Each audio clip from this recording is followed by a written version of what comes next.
Welcome back, everybody, to Rams Up, your favorite LA Rams podcast. You can also follow us on YouTube. We've got some great video content. Our YouTube handle is at LA Rams Up. You can follow us on Instagram as well. I'm your host, Mark. Let's get to it.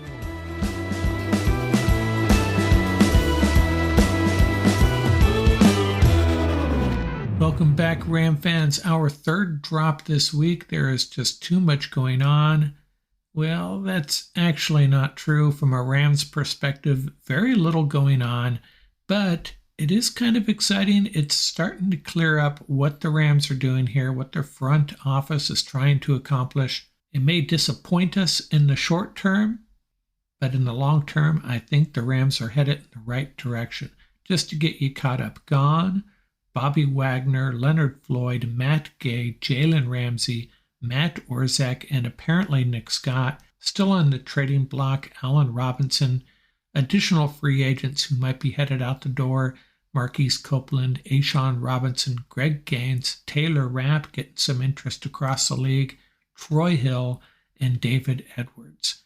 Who have the Rams signed? No external free agents. Coleman Shelton, who had opted out of his second year, has signed back on, and he can opt out again next year if he plays in 55% of the Rams snaps. So that is good news. Shelton, at best, is a starter at any one of those three interior line positions, and at worst, is just a stabilizing force and adds depth to that unit. So what are the Rams doing?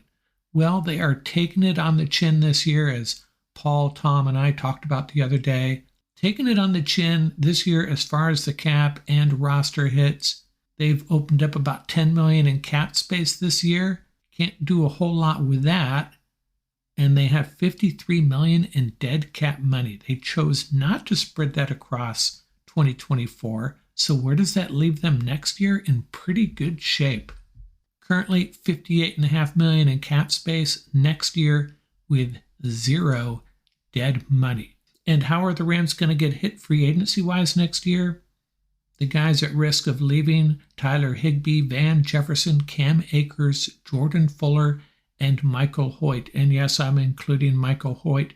How high of demand he's going to be in next year will depend on how he performs in 2023. Currently, our leading edge rusher. So, yes, Michael Hoyt could end up being a key departure.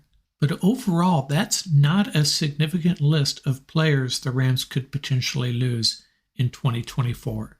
So what are the Rams going to do moving forward in the short term? Well, they have 11 draft picks this year. This is an opportunity for them to add additional picks, move around in the draft, come back with 12 or 13 picks perhaps. Hope 4 or 5 of them stick as starters and roll into 2024 with all that cap space, add a few more rookies, go out and sign some free agents, and run it back in 2024. They could also use this draft as an opportunity to move up, reduce their number of picks, and go after some key guys they really like. It's probably going to be a mix of the two. I originally thought they could move around and come out of this draft with 13, 14, 15 guys, but that's pretty rare for a team to do that. Right now they have 11. They could reduce that number to 8 or 9 and move up into late in the first round, or maybe add a pick late in the second round, add a fourth round pick, who knows. But they're in a good position coming into this draft. They can move around and just bring in a bunch of rookies, scatter them across this roster, and then roll into 2024 and make a run at it. Another strategy they could take, and my special assistant is leaning towards this, is try to pick up some extra picks in the 2024 draft along the way, positioning them to move up and grab the players they really like in next year's draft. Now, that's not to say we can kiss 2023 goodbye. I heard someone comment, look what they've done to this roster, it's pitiful, and it's actually not a bad roster. We've lost some key guys, obviously, but this roster is still okay and has the potential to win 9 or 10 games, I think. They just need to play well, stay healthy, draft well this year, and maybe they'll be okay. But it is clear, no doubt about it, they're focused on 2024. They're going to take the Seattle Seahawks route of 2022, bring in some good rookies, teach them how to play the game, evaluate these guys, make a run at the playoffs perhaps if things break your way like they did for the Seahawks last year. And if it does, that's just icing on the cake. You're really just learning about these new players, these young guys, figuring out what you need for 2024 in the draft and free agency, and then go out and get the guys you need to make a run at it with Matthew Stafford, Cooper Kupp, and Aaron Donald. Perhaps one last shot for Stafford and Donald. So what could they do with these 11 picks? Well, I went through a draft. I went through the most likely scenario of what they will do with this 2023 draft, and that is add a 4th round pick by moving down in the 3rd round. So my most recent mock draft went something like this. That first pick, I ended up with B.J. Ojulari, the edge rusher out of LSU. And keep in mind, the names of the players aren't that impactful here, aren't that meaningful. I'm just trying to demonstrate the types of players they can bring in, the positions that they can draft, and the players they can assess during 2023 so they can be better prepared for shaping their 2024 roster. In this particular draft, after picking Ojulari, I got to my 3rd round pick, number 69 overall, and I traded back and picked up a 4th and 5th round pick. I still had the 77th pick, and I drafted TJ Turner, the cornerback out of Michigan. So I added 2 guys at positions of dire need on this roster, 2 really promising players, Ojulari, the edge rusher, and TJ Turner, the cornerback. I had that 4th round pick I picked up in the trade, and I drafted Zach Evans, the running back out of Mississippi. Not convinced the Rams would draft a running back this high. Cam Akers will be a free agent, and I doubt they're going to bring in a free agent running back this year or next. So you draft Cam Akers, heir apparent, or if nothing else, some quality depth at that position.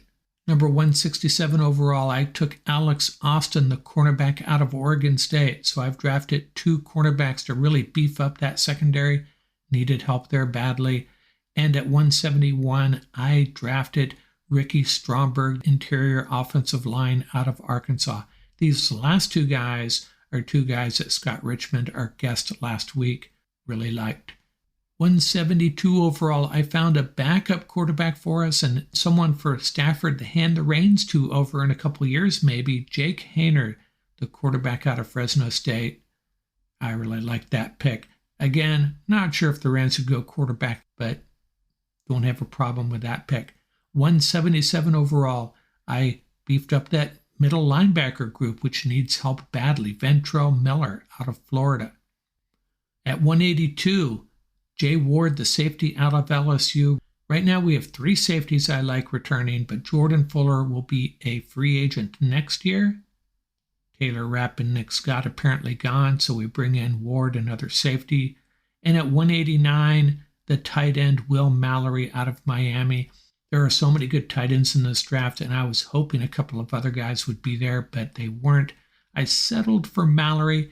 Now, interesting note on the tight end group, I'm starting to think that they may keep Tyler Higbee around this year. They could cut him and create some space, but not sure it really matters. Don't think they're really going to go out and sign any significant free agents, so maybe they just keep Higbee around. But if they decide not to, they got Hunter Long, they got in the trade Bryson Hopkins, and rookie Will Mallory. At 191, don't know what's going on with Ashawn and Greg Gaines right now, but I added a defensive lineman, Tyler Lacey, out of Oklahoma State. And at 223, still there, very surprisingly, the running back Chris Rodriguez Jr. out of Kentucky. Now, he probably wouldn't be there, and I don't think the Rams are drafting 2 running backs, but if a guy you really like falls onto your lap this late in the draft, you grab him. And at 251, I think the Rams would take a wide receiver earlier, but hadn't taken one yet. My last pick of this draft, Jaden Hazelwood, the wide receiver out of Arkansas. And if you care, the mock draft database gave me A-pluses for 5 of these picks. Ojulari and Turner, the first 2 picks. Jay Ward, the safety. Tyler Lacey, the defensive lineman. And Jaden Hazelwood, the last pick, the wide receiver. So yes, it's a confusing time for Ram fans, but it's starting to clear up, starting to understand where this team is headed. In a nutshell, I would say the Rams are using 2023 to clear cap space, take it on the chin on the salary cap, bring in a bunch of rookies, evaluate them, but still make a run at the playoffs. This team is good enough to be relevant and to be very competitive. And then in 2024, all systems go. The Rams are going to do whatever it takes to solve whatever problems they have identified during the 2023 season, whether that's the offensive line, the wide receiver group, defensive line, cornerbacks, whatever it is. They're going to bring in free agents to solve those problems and buffer that with additional picks in the NFL draft. And remember, they have their first rounder next year. Some other notes across the league. The Bengals steal Orlando Brown from the Chiefs. That is really big. The 49ers add Javon Hargrave, their defensive line getting a little nastier. And they also re-signed center Jake Brendel. That's a guy we might have had our eyes on in a different year, not in 2023 apparently. That's a guy the Rams might have had their eye on, at least in a different year, not in 2023, the way they're managing things this year, but Brendel stays with the 49ers. And again, don't forget to check out our YouTube channel. Our top 50 players countdown continues. We're into the 30s. Next up, just for fun, I got a sports pet peeve. Haven't had one in a while. Share a short one with you in a second. Ready for the underdogs, upsets, and the unbelievable action from DraftKings Sportsbook? The biggest tournament in college basketball is almost here. Right now, new customers can bet just $5 on college hoops and get $200 in bonus bets instantly.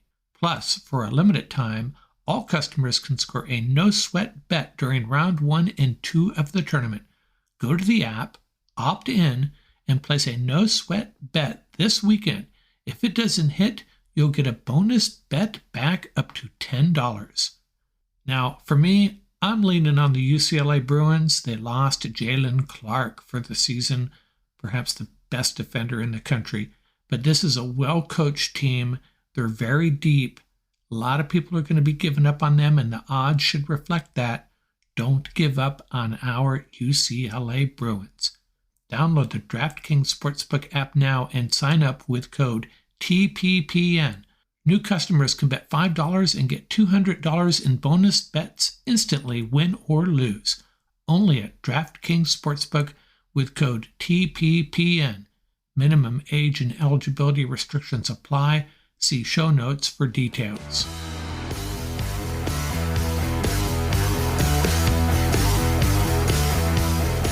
Been a little bit thin on my sports pet peeves lately, but with March Madness underway, I have a timely one, and it's all about diving for loose balls. You know, announcers love it, love to call out the hustle when basketball players dive for loose balls, and I'm going to opine that in most instances, it's a bad idea. Why do I bring this up? Well, Adam Bona, the UCLA big man, missing some time, sat out that Pac-12 tournament championship game in the first round of the NCAA tournament because, you guessed it, he dove for a loose ball and hurt his shoulder in an earlier game. And I'm going to start this discussion by going back to an old Dodger favorite of mine, shortstop Bill Russell. Played with that great group of infielders that played together for like a decade. Steve Garvey, Davey Lopes, Bill Russell, and Ron Cey. And Bill Russell was probably the least known of the group, a very steady, reliable shortstop. Had some throwing problems early in his career. He was a converted outfielder. Pretty solid shortstop, though. Not an all-star type player, but a pretty good shortstop. He played in the same era as guys like Davey Concepcion, so he kind of flew under the radar for a lot of people. He took some heat during his career for never diving for a ground ball. And he addressed that at one time. This is my recollection of that anyways. Good luck trying to find this quote. It was before the internet existed. It was a long time ago. But he basically said, as I recall, that look at, if I don't dive for that ground ball, it's going to be a single. Outfielder's going to scoop up the ball. Runner held at first. Move on to the next play. If I dive for that ground ball, there's a chance I can turn that into an out, but maybe 50-50 or less than that. I could also hurt my shoulder, my wrist, my arm, and be out for a few weeks. I could also hit the ball with my glove, slow it down, scoots towards the foul line, and the runner turns it into a double, and I still have the risk of hurting my shoulder or my wrist or my arm. I'm not diving for a ground ball on a Wednesday night game in July at the Padres. Just not worth it. World Series Game 7, yeah, maybe I'll rethink that. Back to basketball. I think it's a bad idea to be diving for loose balls unless it's a really, really important game, a tournament elimination game, an NBA Finals. My special assistant was telling me that he has seen guys in city leagues diving for loose balls. Hey, if it's 5 guys from Italy versus the Moonshiners on a Tuesday night city league in West Covina, don't be diving for loose balls. You're not only going to risk hurting yourself, you're going to hurt somebody else. Game 7 of the NBA Finals, down 3 with 3 minutes left. Yeah, go ahead and dive for the loose ball. Otherwise, let the other team have it. Live to fight another day.